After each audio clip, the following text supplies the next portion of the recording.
So what is in for us if we speak those languages? Yeah. How do we benefit? Because in Africa there's part that speak French, there are part that speak English, there are part that speak Portuguese. How do those parts communicate? Yeah, that is what I said from the beginning. Yeah. We Africans, we believe that we are illiterate, and it's not so. It's not like that.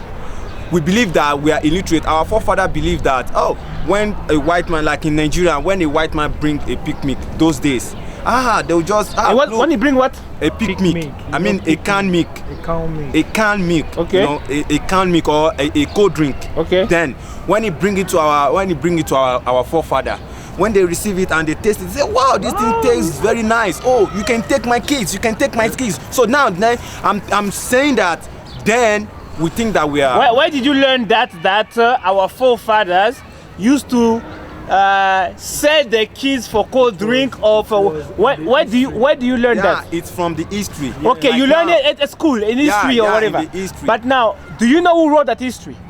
No, not really. It is the same European barbarians that enslaved, brutalized, that wrote. If an oppressor write your history, he can only tell you lies, because no human being can sell his children or a human being, even his cow, for some drink. First of all, the cold drink are just recent. When the European came around 1430, there was no cold drink. There was no aeroplane, there was no electricity, there was none of those things. Actually, the entire progress of European is the result of centuries of enslaving us. So it is not true that Africans, our ancestors, were selling their children for cold drink. That's insulting our ancestors. Now, it's not your fault. It is these terrorists who have put those things into our educational curriculum, and now we are being taught to hate ourselves or to paint ourselves as things. So you're not at fault here. You're not guilty. You're just saying what you learn, which is what they have written. It's a lie. Africans have never saw nothing, because first they could not speak European languages. So how would you speak? Because they came, we just meet, we don't know what to say. And so it's a lie. Europeans have had guns. The British occupy a place like Nigeria or Kenya with guns, with an army. And they also brought the Bible. Also a tool as colonization. But you understand.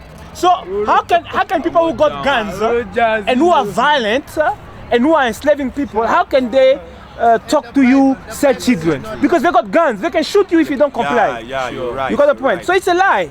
You got the point. It's a lie. So that story about so-called, this is what is making Africans feel low of ourselves, because they downgrade ourselves so much. It's them who downgrade us by filling our brains with self-hating information that paint us as inferior, as being, we were like animals. How can you sell your child for cold drink? This is just like to insult us. It is the lies. And because they control the media, because we remain in the colonization, they put things in our brain to demonize and destroy us, which is very right. And they also brought the Bible, like the brother they say, and as a tool to conditions our brain into their values, because the Bible is not originally from African nations or tribe. You understand?